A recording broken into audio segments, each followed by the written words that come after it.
우선 오늘은 사평역에서 배경 설명을 먼저 하고 그 다음에 사평역 본문을 확인해 보도록 하겠습니다.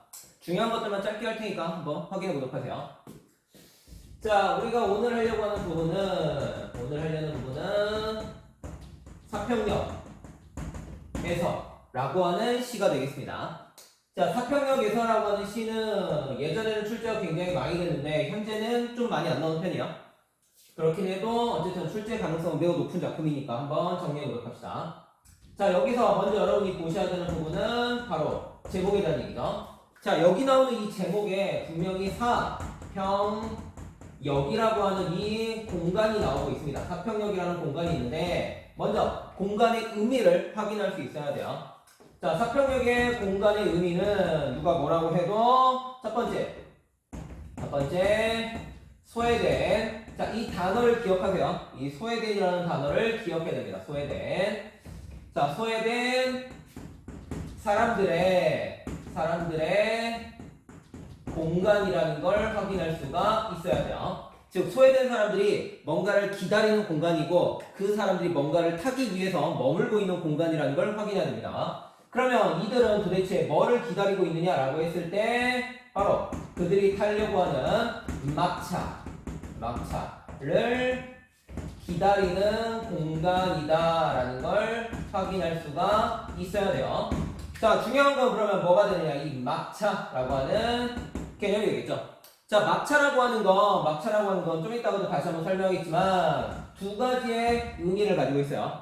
첫 번째는 기능적인 측면에서 활용을 할 수가 있는데 막차, 그 마지막 기차라고 하는 이 이라고 하는 용어가 가지고 있는 특성 때문에 어떤 게 드러나느냐? 바로 분위기를 형성한다라는 걸 말할 수가 있습니다. 자, 어떤 분위기를 형성하느냐라고 하면 그 분위기는 분명히 쓸쓸한 분위기가 형성이 된다라고 말할 수가 있네요. 왜냐면 마지막이잖아요. 저걸 놓치게 되면 더 이상 기차를 탈 수가 없고, 더 중요한 건 이 기차를 타려고 하는 사람들이 평생에 얻을 수 있는 그 기차 타는 그 시간은 이거 하나밖에 없다라는 거잖아요. 그러니까 놓치면 안 돼. 다시 바꿔서 얘기하면 이 기회 하나밖에 가지지 못한 사람들의 모습이 나타나잖아요. 그렇기 때문에 그들의 삶은 참으로 쓸쓸하구나 라는 걸 확인할 수 있죠. 그래서 분위기 자체가 쓸쓸하다라는 걸 확인할 수가 있고요. 두 번째는 막차 자체가 가지고 있는 의미를 확인해야 됩니다. 자, 막차는 그러면 도대체 어떤 의미를 가지고 있느냐? 여러 가지 의미가 있긴 한데요. 일반적으로 말할 때는 산업화하고 관련해서 많이 설명하는 편이에요. 물론 요즘에 나오는 해설서에는 정치적인 거하고 관련해서 해석을 하고 있습니다. 그렇지만 우리는 일반적인 걸로 한번 해석을 해보면 바로 저 막차라고 하는 건 소외된 사람들이 기다리고 있는 바로 그들의 삶을 보다 풍요롭게 해줄 수 있는 어떠한 시간들 또는 어떤 효과들 또는 그들에게 가해질 수 있는, 그들이 얻을 수 있는 어떤 재력 이런 걸 얘기하겠죠. 그래서 그런 것들을 다 정리해서 뭐라고 정리하느냐? 산업화의 어떠한 혜택들이다 라고 일반적으로 얘기합니다. 일반적으로 얘기해요. 자, 이게 바로 막차다라고 생각할 수 있죠. 자, 그 다음에 한 가지를 더 얘기한다고 치면 헷갈리기 되게 좋은 건데 이 사평역을 대합실이라고 하는 공간하고 같이 묶어서 출제도 할 수 있습니다. 왜냐면 여기라는 이런 공간 안에 여기라는 공간 안에 사람들이 머물고 있는 대합실이 있어요. 대합실이 이렇게 있습니다. 그래서 이 역이랑 이 대합실을 같은 공간으로 해석하기도 해요. 그랬을 때 이 대합실은 어떤 의미가 있느냐라고 얘기를 꺼내면 이곳에 톱밥 난로가 지펴지는 모습을 확인할 수가 있게 돼요. 그렇기 때문에 이 대합실은 이런 식의 해석도 가능해집니다. 화자가 자신하고 비슷한 사람들, 자신과 처지가 비슷한 사람들에게 뭐를 해주는 공간이다 라고도 말할 수 있느냐? 바로 위로, 그 다음에 어떠한 연민을 하는 공간이다라고 설명할 수도 있게 됩니다. 이해되시죠? 이해되시죠? 왜냐면 톱밥난로를 이렇게 따뜻하게 만들어주는 게 화자거든요. 그러면 그 톱밥난로에 손을, 젖은 손을 또는 차가워진 손을 녹이는 사람들은 모두 다 비슷한 사람들이 될 거잖아요. 이해되시죠? 근데 한 가지는 기억하셔야 돼요. 뭐를 기억해야 되느냐? 이 대합실, 이 역 안에 있는 사람들은 절대 뭐를 하지 않느냐? 서로 간에 뭐는 없느냐? 서로 간에 대화는 없습니다. 이거는 기억하셔야 돼요. 즉, 전체적인 구조가 이건 만약에 시점이라고 이렇게 정리를 하면 화자라는 대상이 이렇게 대합실 안에 있는 그 사람들을 뭐 하고 있느냐? 관찰하고 있는 모습이 나타나요. 관찰하는 모습이 나타나기 때문에 당연히 시점은 1인칭이 되고 그들을 관찰하면서 그들의 삶이 너무 힘들다라고 화자 혼자만 생각해요. 그래서 관찰한 후에 그들에 대한 화자의 연민이 나타나기 때문에 절대 그들 사이엔 뭐는 없냐라고 하면 소통이 나타나진 않아요. 이해되시죠? 대화는 없습니다. 대화는 없어요. 그래서 이 부분을 가지고 와서 비판하는 사람들이 있어요. 어떤 비판을 하는 사람들이 있느냐? 그저 톱밥난로에 톱밥을 넣어주는 행위만을 하고 있고요. 그 다음에 플러스 그 사람들에 대해서 연민의 시선을 주고만 있을 뿐 뭐는 없냐라고 얘기하면 그들의 현재 상황을 아니면 그들의 현재 처지를 뭐 하려는 개선하려는 구체적인 행동은 없다 이렇게 얘기하기도 합니다. 행동은 나타나지 않는다 이렇게도 설명하고 있습니다.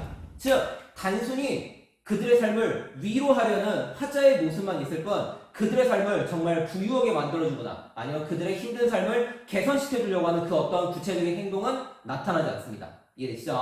자, 이렇게 되면 사평력에 대한 기본적인 의미들은 확인이 되는 거고요. 여기에서 이제 중요한 세 번째, 시어들의 의미들을 정리할 수가 있어야 돼요. 자, 시어를 짧게 한번 정리해보고 넘어가도록 하겠습니다. 시어는 제일 중요한 게 바로 뭐가 됩니까? 톱밥난로가 되죠. 톱밥난로라고 해도 되고, 톱밥이라고 해도 되고, 이렇습니다. 자, 이것들은 기본적으로 그들에 대한 연민과 그 다음에 뭐가 돼요? 위로가 됩니다. 이해되시죠? 자, 두 번째 뭐가 들어가느냐? 여기에 들어가 있는 그 눈이라고 하는 시어를 한번 확인하고 가셔야 돼요. 자, 눈을 확인해 봤을 때 뭐를 알 수 있느냐? 이 눈은 사람들이 눈꽃의 화음에 귀를 적시는 모습이 나타나고 있어요. 그래서 만약에 이게 눈꽃의 화음이다 라고 정리가 되면 어떻게 해석할 수 있느냐? 그들의 삶을 역시나 뭐 하는 요소가 된다? 위로하는 요소가 된다. 이렇게 해석할 수가 있어요. 이해되시죠? 그 다음에 세 번째로 좀 기억해야 되는 게 바로 뭐가 되느냐? 바로 청색의 손바닥이라는 부분 하나랑 그 다음에 그 청색의 손바닥을 따뜻한 그 난로에 물론 이때 들어가는 그 난로는 붉은색이겠죠. 붉은색이라고 했을 때 이 난로가 서로 대비되는 게 본문에 한번 나타날 겁니다. 그랬을 때 이 청색의 손바닥의 청색은 차가움의 이미지를 가지고 있겠죠. 차가움이니까 당연히 어떠한 그들의 삶의 시련, 그 다음에 그들의 삶에 있어서의 고통을 얘기하게 되겠죠. 이해됐죠?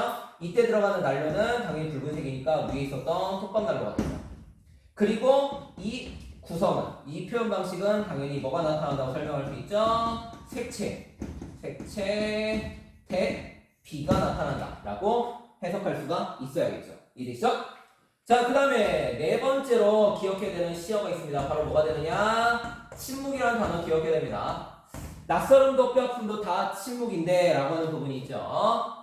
자, 사람들이 침묵해야 된다 라고 하는 부분의 그 침묵이죠. 이 침묵이라는 건 바로 뭐 해야 되느냐? 현실을 뭐 해야 된다? 견뎌야 한다라는 이야기가 될 겁니다.